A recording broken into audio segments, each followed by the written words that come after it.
Yes. And then she went.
Okay, we're finally ready to start the show. I hope you're not. Hold on. Okay, I'm finna talk about you being nervous. I'm the one that can't get the buttons right. All right, we're back. Back again. Welcome everybody to the Corner Show with Higher Thinking. On the Chicago Black Delegation YouTube channel, and we got a pretty decent show today. As y'all may know, this is one of my usual live streams where I kind of have a single guest, and then it's just gonna be me kind of talking about whatever kind of met my radar throughout the week. And this has definitely been quite an eventful week, to say the least. I almost didn't speak up on today's one of today's biggest headlines, but unfortunately, it did manage to reach close to home, and this is about the Charlie Kirk situation. And I'm gonna get into that. I'm gonna break it all down, a little bit later on and stuff like that. Also, we're gonna be talking about. I found a video on IG regarding the prison industrial complex. I think it's a pretty good video for me to kind of react to and kind of get my spin on what's kind of been happening regarding that. And last but not least. Actually, biggest maybe. My homeboy Charles here, whom is a veterinarian. Actually, when did you graduate? This May. This May. So, big ups to him. I don't have any fanfare for you, unfortunately. I'll just edit in when I put in that. But we're gonna be. It's gonna be pretty decent show for y'all today, man. For the most part, if anybody that is new to this channel, how we pretty much do things is we break it down into 3 separate segments, and I will intro and outro every individual segment. When I outro a segment, don't think it is the end of our show. That's just, again, the end of that segment. I'll be introing the next segment. After the third segment, I'll be having a word with my co-host here, and we're gonna be outroing the show. In between every segment, there will be a moment where we can sit down and read chats and stuff like that. We did have a phone line, but it is discontinued as of right now. I'm gonna try to get back online next week. So just stay tuned for that. But otherwise, yeah, like I said, we're gonna get into a pretty decent show today. Your name is Charles, right? And just tell them a little bit about you. What you kind of just like kind of what you about. Some of the interesting things about your life. Okay. Well, like the host just said, my name's Charles. Born and raised in Chicago, Illinois. I graduated from Tuskegee, Alabama's veterinary school. Interesting. It's pretty interesting already, but I don't know.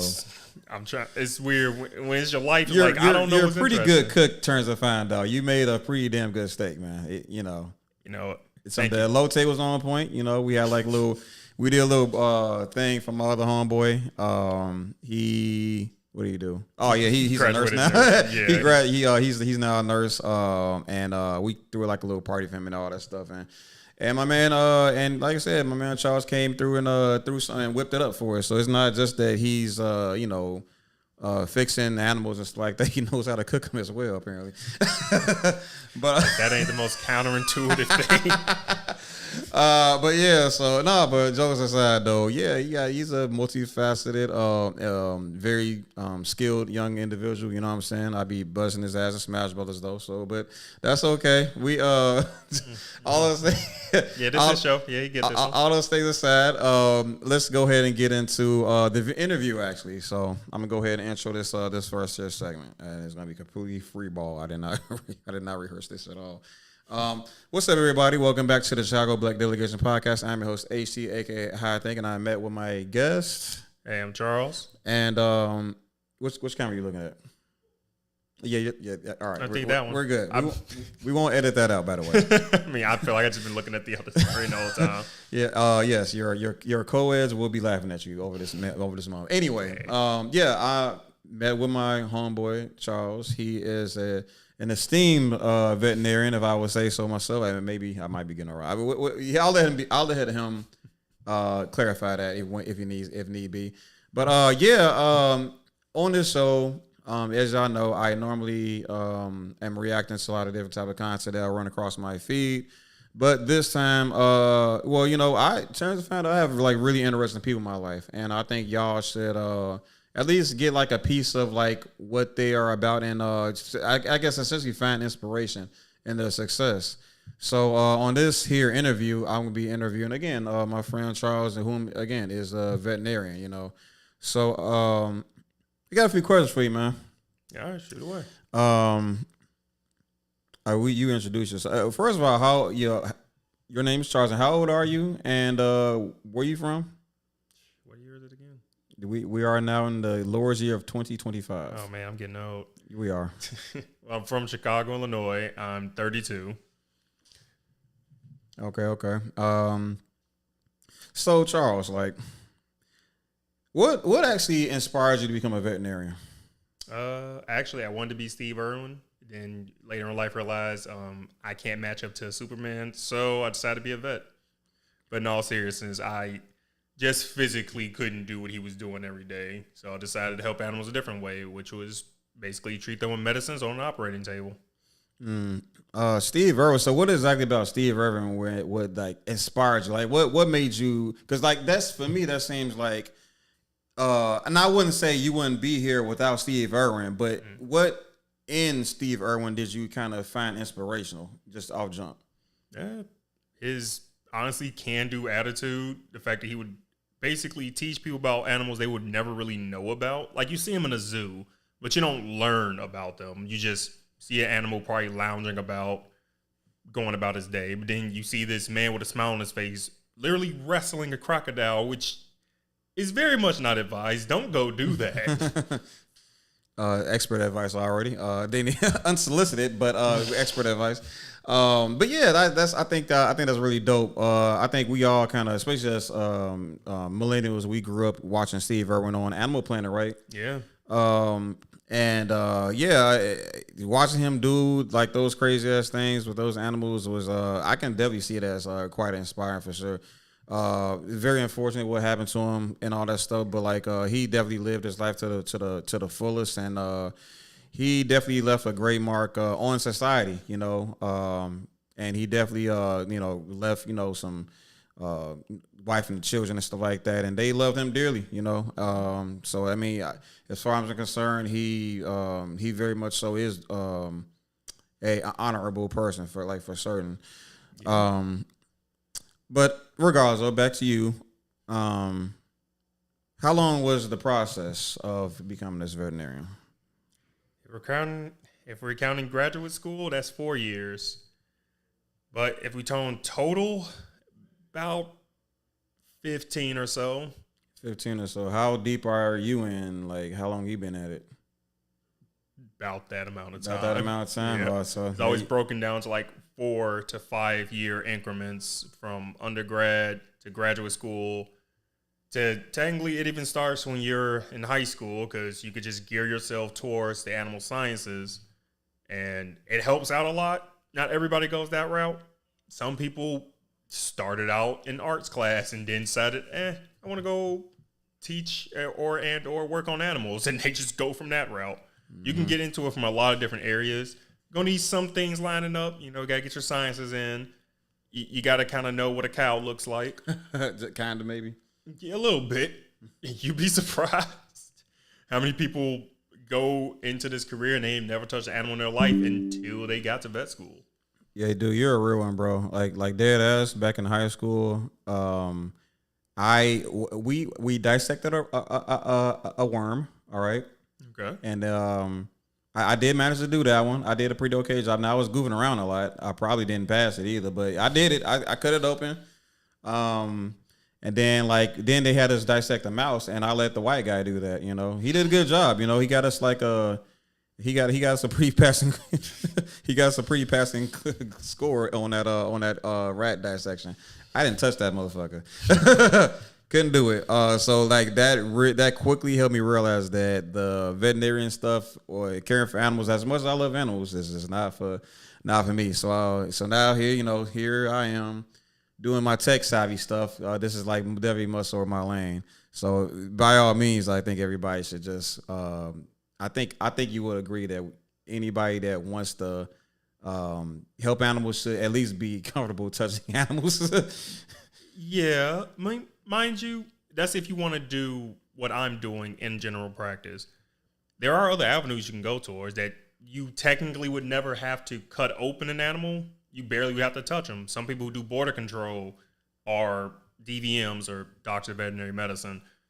They just decided not to go into the operating room. Instead, they're making sure animals that are invasive don't get into the country at least as much as possible. And wow, so there's actually people that do that. Yeah.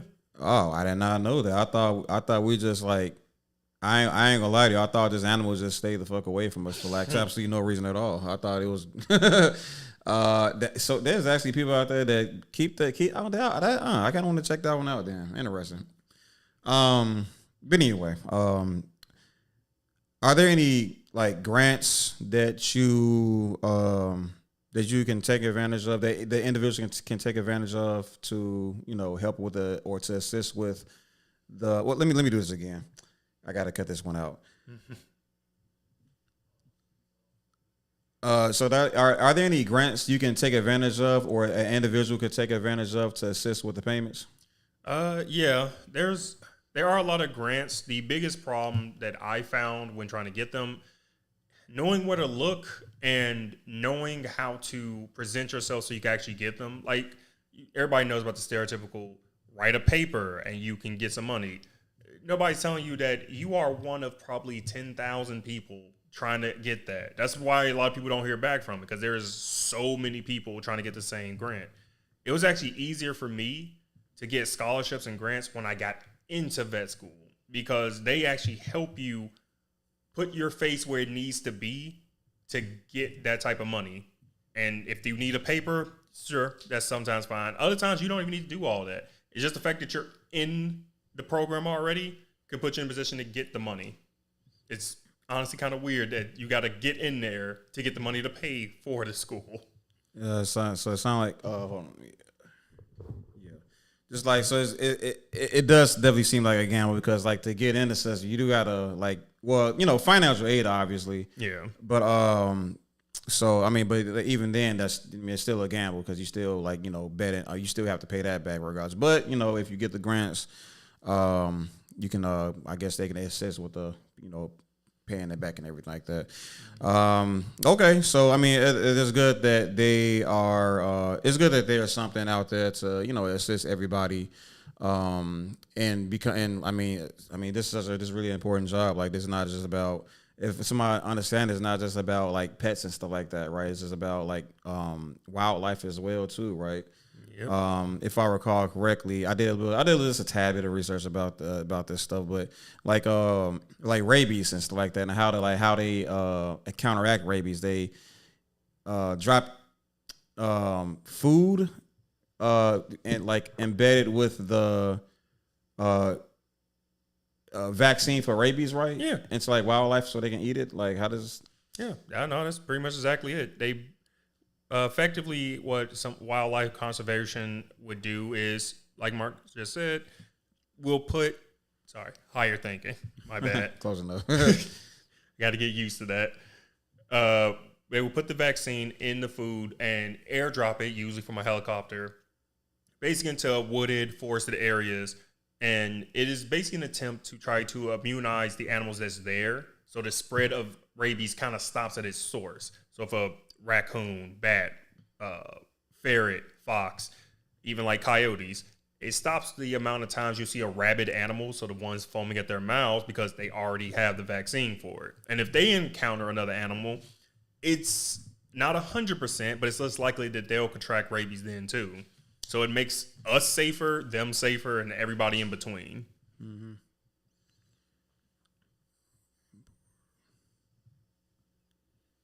I'm just writing myself a note for later. Mm-hmm. Okay. Okay, for sure.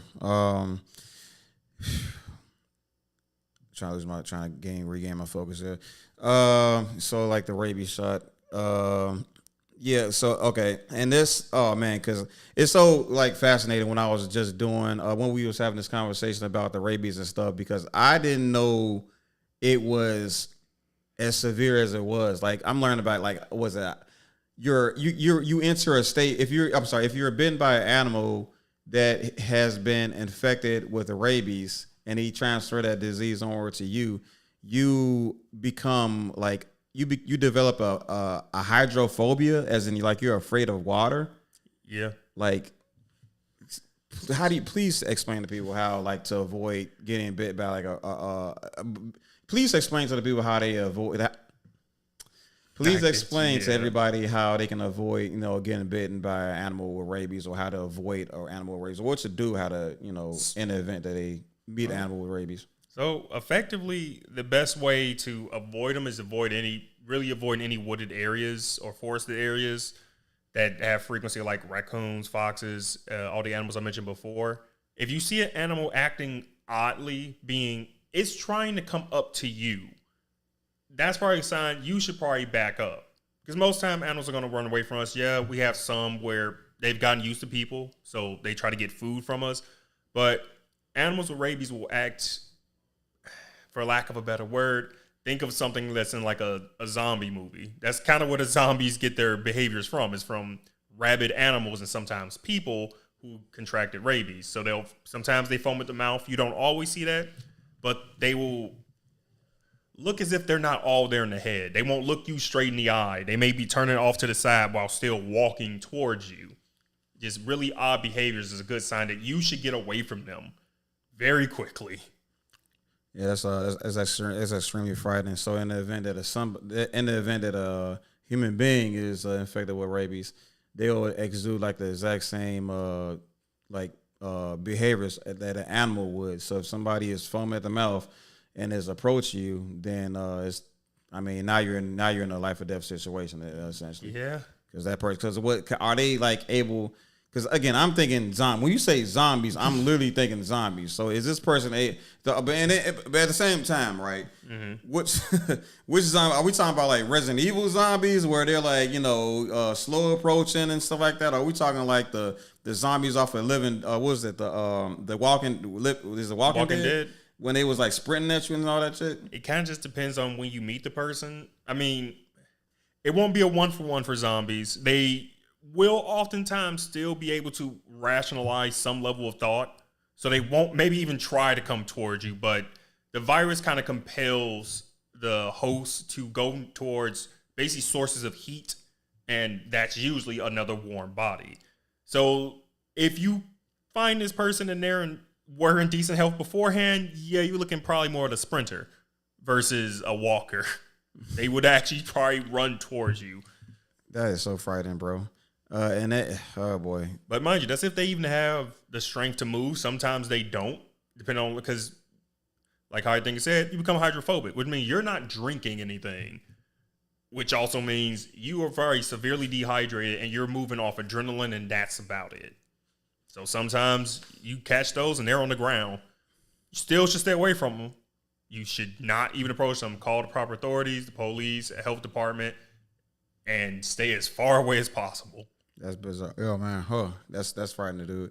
Okay, but all that scary like Resident Evil, like horror movie shit aside, like what do you enjoy most about being a veterinarian?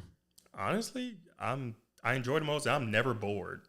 Even if an animal comes in with the same symptoms, like somebody tells me my dog had diarrhea, there is a slew of things that can cause diarrhea. So now I am putting puzzles together. Go, okay, is it something just like an upset stomach that any one of us can get? And I treat those symptoms with different medicines like metronidazole or Diawin just to stop you from diarrhea.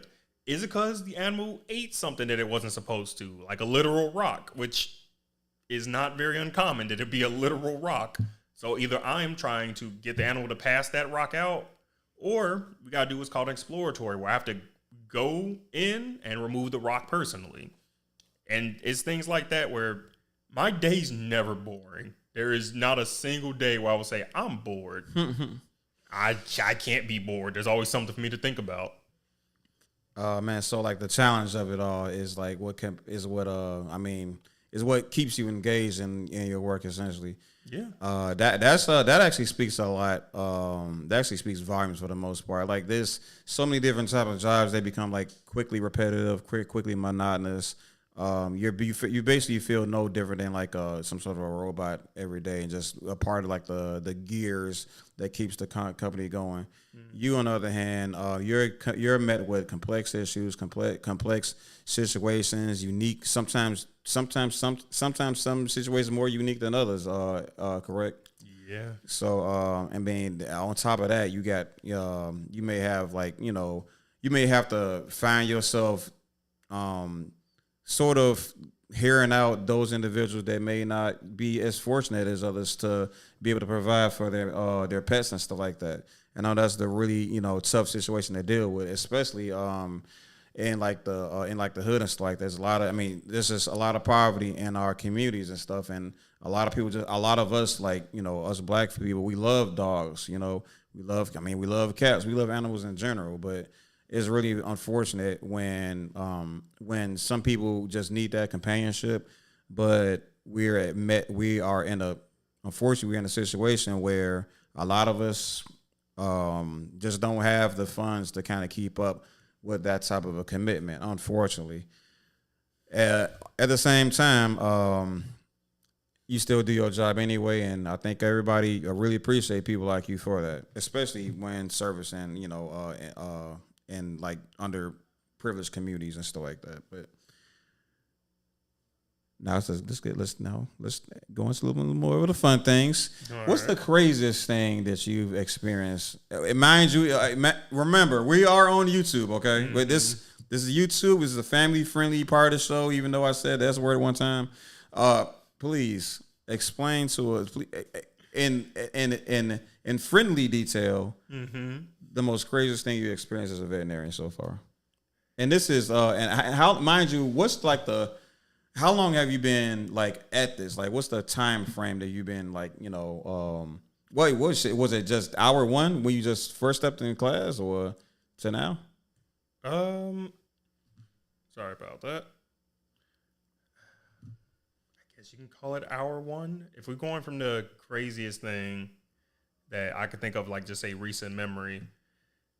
Well, I had a client with a bulldog. This bulldog has what's called urinary stones. And urinary stones? Yeah. So I guess when people say like they got a kidney stone, it's kind of like that, except these are in the bladder themselves.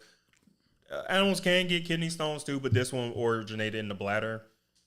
So this dog, he was a male, which males have a bit harder time when it comes to stones. Not to say it's easier with female dogs, but for a YouTube safe version, please.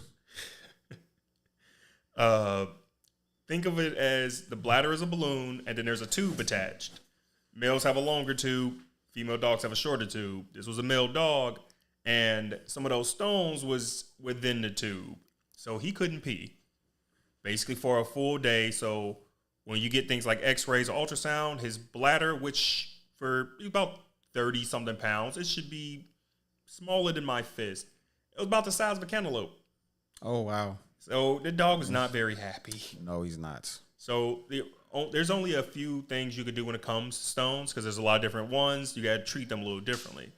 In this dog's case, those stones couldn't be dissolved. They have to be removed. But the owner were in financial constraints. So the second thing we did was effectively the tube that had the stones in it, we had to use effectively a rod to push the stones How horrible. back into the bladder so the dog could urinate again. And it's something we call like a retropulsion, because you're going backwards and you're using water or saline fluid also to literally think of like a water gun. I would not like to think about this. And you're pushing it back. Sometimes you're able to do it while the animal's awake. Other times it's easier to do, and probably the more selected version to do it when they're sedated, so everything's kind of relaxed. And this took a while to do that, because it's sometimes not a fast process, because you're dealing with delicate tissue, and while you can be a little rough, Bruh. you try not to be. Oh my God. But I hope this was, now mind you, we did get him back. The dog was doing a lot better. The owner decided they're really going to try to push to get that surgery so this dog doesn't suffer, because it can happen again. Even if I got those stones back into the balloon, they can come right back out, because the urine is going one way, so all it takes is the stone to come right back into the tube. Oh God. So it just kind of like prolonged it for like a moment. Basically. But like it needs to be removed like surgically, obviously, huh? Mm-hmm. Oh my God. So like you gave us a YouTube friendly description, but you gave us a YouTube friendly description to a male unfriendly story. Thank you very much for that. You're welcome. Okay.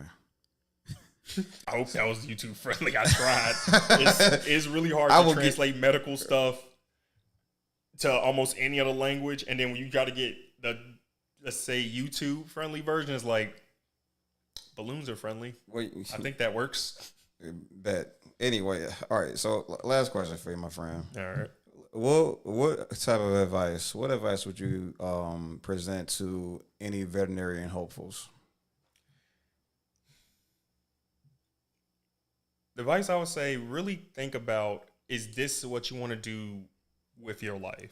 And remember, I said earlier, there's multiple avenues you can go to, but you really got to think about, are you ready and willing to have something's life be placed in your hands? Not just like the blood from cutting them open, but just their overall well-being. And then with that side, the flip side of that, you have to be ready to sometimes be the thing that sends the animal off to the next journey of their life, which is generally a sad event. It can be sad for you, definitely sad for the owners.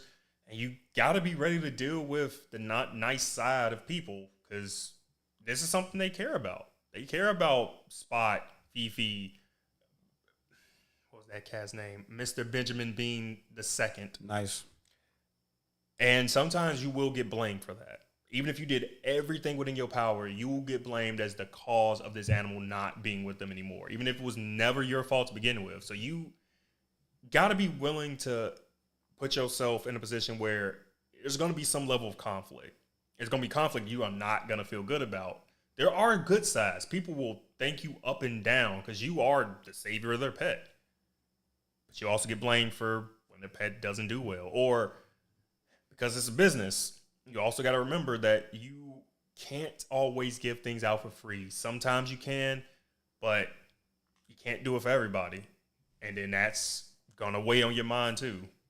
Veterinarians, especially the veterinary students, some of the highest suicide, can't say that word on YouTube, self-deletion rates of almost any profession, and just because of how emotionally taxing it can be. So you really got to ask yourself, do I really want this? Do I have enough mental fortitude to go in pretty much every day and go, I'm going to save something. I may not save it. that's okay. I'm gonna save as many as possible, and that would be the advice I can think of for anybody really. Sounds good, man. But so check it out, man. Again, this is a very important job that a young brother like you bravely took upon to partake in, to take on this journey and become this veterinarian. And you succeeded. You know what I'm saying? A lot of people, as you just said, a lot of people didn't make it for that reason and many other reasons. I'm certain. But I think you are just one more example of some excellence that I think everybody will benefit from. From hearing the story of. You know what I mean? Um, so if nothing else, bro, I think everybody. I really truly think everybody will truly benefit from this conversation me and you just had. So, um, but anyway, any last words to tell everybody? Um, Sounds incredibly corny, but hey, look, dreams are for when you sleep. You can make your life reality. If you want to be a vet, go be a vet. If you want to help animals, there's a million ways to do it. Don't let anybody but you tell you you can't do something. Even then, don't listen to yourself sometimes. You probably still can do it. So, with that, we'll catch you on the flip side. It's been my homie Charles. Thanks for having me on. We are there, man. I will be taking a brief intermission. I'm just gonna kind of reset things up, and then I'm gonna go ahead into the rest of the show. So stay tuned, everybody. All right, thanks, bud. Appreciate you. Yeah, thanks for having me on, Mark. No problem, no problem. Let's go clean up the kitchen. I'll be up in like 20 minutes.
Shit. I might just play that later videos.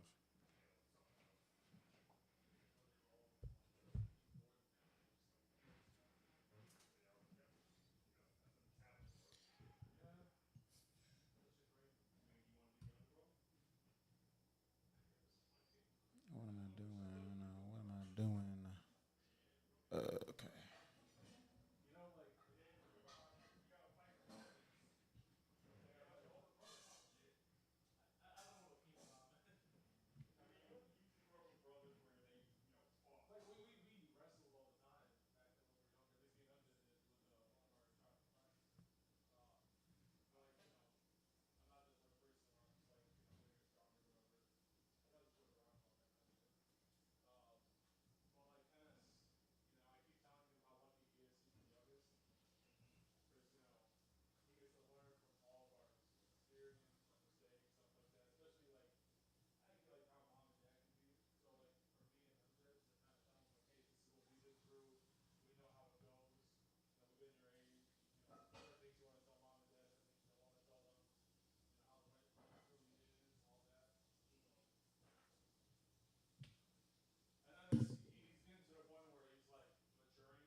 actually better in the 1940s. It was